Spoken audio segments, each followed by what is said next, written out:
ఇది రామ భక్త హనుమయ్య సన్నిధి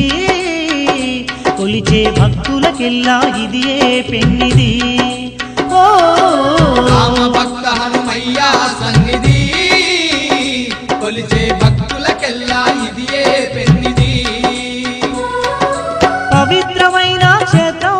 ఆ పవన కుమారుని నిలయం పవిత్రమైన క్షేత్రం ఆ పవన కుమారుని నిలయం అవనిలో పుణ్యధామం శ్రీ ఆంజనేయుని ఆలయం అవనిలో పుణ్యధామం శ్రీ ఆంజనేయుని ఆలయం ఇది దీన జనులను ఆదరించే క్షేత్రం దివ్య సుందరుడైన మారుతి మందిరం ఓ